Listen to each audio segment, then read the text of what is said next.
한자어 낱말의 발견 시간입니다. 네, 이번 시간은 규심이라는 낱말을 살펴보겠습니다. 규심이라면 아마 모르시는 분이 많으리라. 왜냐하면 우리 국어사전에 나오지 않는 말이다. 네, 그렇지만 옛날에는 쓰던 낱말이다. 실록에도 나오고 하는 그런 낱말입니다. 자, 이 규심은 해바라기와 관련이 있느냐 없느냐. 왜냐하면 규자가 해바라기 규를 뜻한다. 관련이 있는지 없는지. 그리고 규심이 어떤 뜻인지 한번 살펴보겠습니다. 자, 규는 해바라기를 뜻합니다. 해바라기 규다. 심은 마음심이다. 네, 마음심은 심장의 모양이다. 그렇죠? 규는 이제 식물, 해바라기는 식물이므로 초두가 들어갔다. 발음은 개에서 왔다. 이것은 북방이라는 뜻도 가지고 또 천간으로 많이 쓰인다. 10번째 천간이다. 자, 이 천간이라는 것은 이 북방기가 10번째 천간기인데 이것이 글자가 유래가 어떻게 되느냐 따지면 굉장히 복잡합니다. 왜냐하면 옛날 글자들이 이렇게 되어 있어요. 이것을 가지고 어떻게 설명을 할 수 있을까? 쉽지 않겠습니다. 그리고 윗부분에 있는 그 글자는 나중에 해석할 때 들어온 것이다. 그래서 글자의 정체는 따지기가 좀 쉽지 않다. 이렇게 되겠습니다. 자, 이것이 북방계, 천간계인데, 천간이다. 천간이라는 것은, 간지에, 그렇죠? 간지에 나오는 것이다. 간지에 천간과 지지가 있다. 그렇죠? 이것을 두 개를 합쳐서 간지라고 한다. 예를 들어서, 갑자년이다. 하서 얘기를 한다. 그러면 위에 있는 것이 천간이고, 뒤에 나오는 것, 앞에 나오는 것이 천간이고, 뒤에 나오는 것이 말하자면 지지다. 이렇게 되겠죠. 을사년도 마찬가지로, 을이 천간에 해당되는 것이고, 사가 지지에 해당되는 것이다. 이런 뜻으로만 대체로 쓰인다. 그 외에는 이 글자가 잘 안 쓰인다. 이렇게 볼 수 있습니다. 그럼 오늘 나온 낱말 규심을 보면 한결같은 사랑이다. 변함없는 마음이다. 이렇게 됐어요. 규심. 특별히 옛 왕조시대 임금을 향한 신하의 변함없는 마음을 규심이라고 했다. 자, 여기에 규가 해바라기라 했다. 그러면 규심이라는 것은 해바라기의 마음이냐? 자, 상당히 뜻이 어울립니다. 그렇죠? 해바라기가 태양을 따라 돈다. 이런 속설이 있는데 그렇다면 한결같은 사람과 해바라기의 마음이다. 이렇게 볼 수 있는데 딱히 그것은 아니다. 이렇게 되겠어요. 자, 규심이 해바라기의 마음인지 아닌지 한번 살펴보겠습니다. 그럼 우선 해바라기를 한번 살펴봐야 되겠죠. 식물 해바라기. 이것은 이제 중앙아메리카가 원산이다. 미주 대륙이다. 그렇죠? 콜럼부스가 아메리카 대륙을 발견하고 나서 16세기, 정확하게 말하면 1506년에 유럽, 스페인에 가져갔다. 이렇게 되어 있어요. 그러면 이 가져간 것이 스페인의 마드리드 식물원에서 재배가 됐다. 스페인에 이때 마드리드 식물원 상당히 유명한 어떤 새로운 그런 어떤 식물들도 많이 재배가 된 것이다. 그래서 딱 스페인에만 있고 밖으로 반출이 안 됐어요. 그러다가 한 100년쯤 지나서, 네. 그래서 그때 이제 비로소 이것이 전파가 됩니다. 프랑스, 러시아로 전파된다. 특별히 제가 러시아 된 것은 러시아와 해바라기가 좀 관련이 좀 있다. 이렇게 되겠죠. 옛날 구소련의 말하자면 나라꽃이 국화였다. 해바라기였다. 이렇게 되겠죠. 국화가 해바라기였다. 러시아에서 품종 개량이 일어난다. 그래서 러시아에서 이제 해바라기가 이렇게 많이 커지는 것이에요. 30cm, 지름 30cm가 넘는 해바라기의 육종에 성공했다. 자, 그래서 해바라기가 러시아, 소련에서 유명했는데 그러고 나서 이제 소련에서 대숙청이 있을 때 그것을 피해 어떤 미국으로 탈출한 농부가 이 해바라기를 미주 대륙으로 다시 가져갔다. 고향으로 들어갔다. 이런 얘기를 하는 것 같습니다. 자, 어쨌든 러시아와는 이제 해바라기가 상당히 관계가 있다. 그리고 17세기다. 그렇죠? 1600년대다. 그러면 동양인은 어떻게 되느냐? 유럽, 결국 스페인에서 중국을 거쳐서 일본에 건너진 것이 1660년대다. 이렇게 돼 있어요. 우리나라는 언제인지 제가 기록을 보려고 해도 볼 수가 없었어요. 대체로 우리도 이 어간이 되지 않겠느냐 이렇게 되겠습니다. 그렇죠? 1600년대가 된다.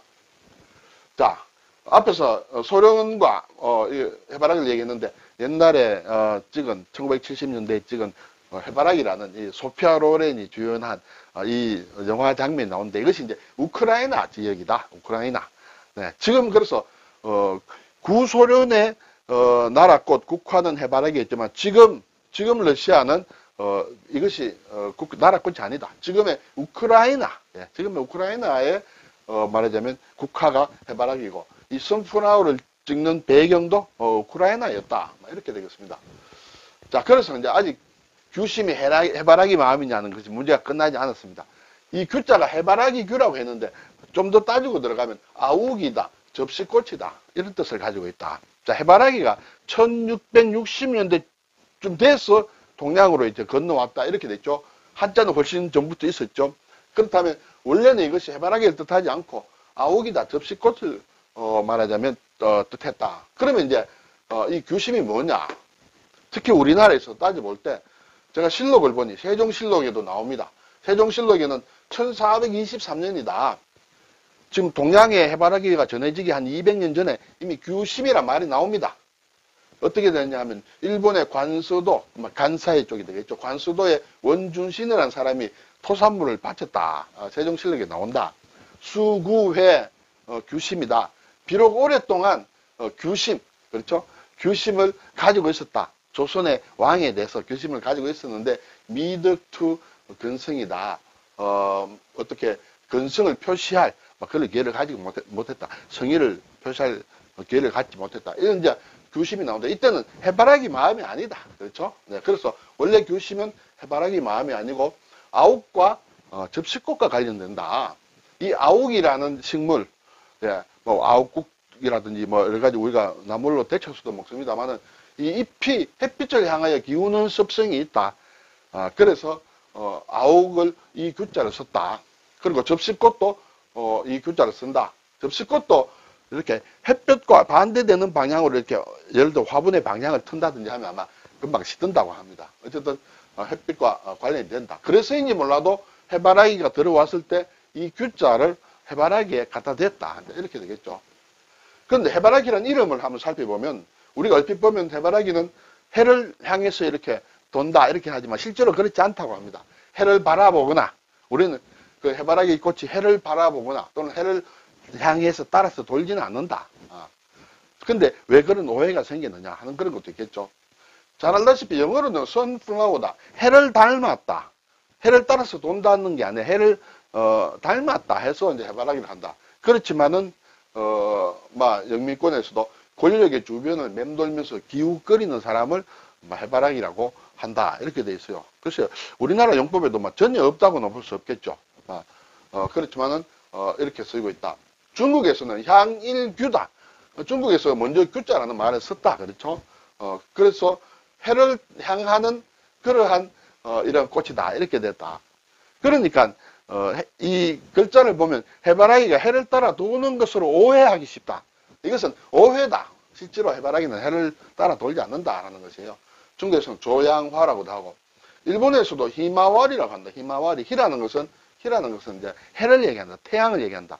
뒤에 마와리라는 것은 돈다는 것이에요. 이것도 말하자면 이 글자, 중국에서 만든 이름, 이 글자를 그대로 가져와서 해를 따라 도는 그런 꽃으로 이렇게 생각을 했다. 그래서 해바라기는 우리나라에도 해바라기가 해와 관련되는 것으로 이렇게 이해를 하고 있다. 이렇게 되겠죠.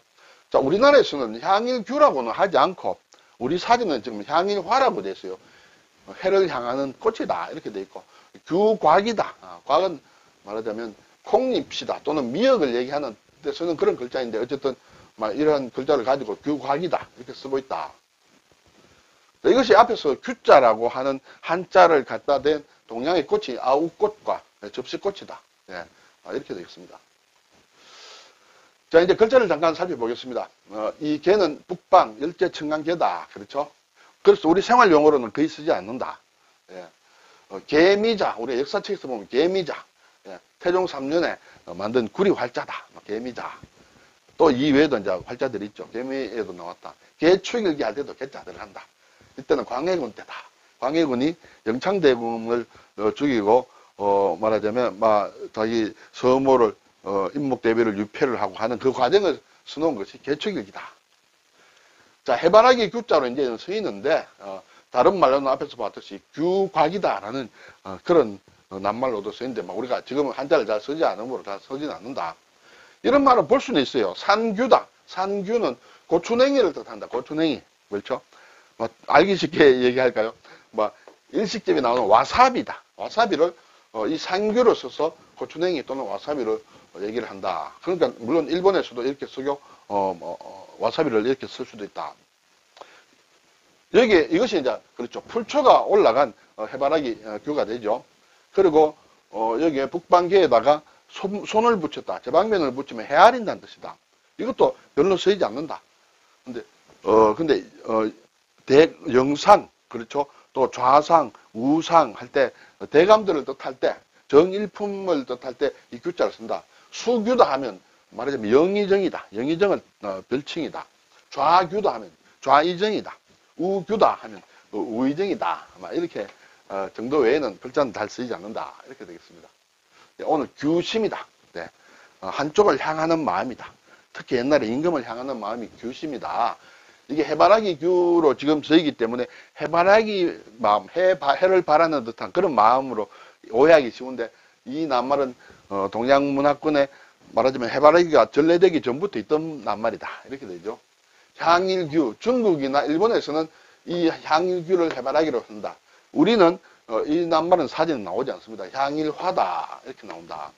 그리고 상규다 그렇죠 하는 그런 글자는 우리가 볼 수 있다 하는 것을 말씀드렸습니다. 감사합니다.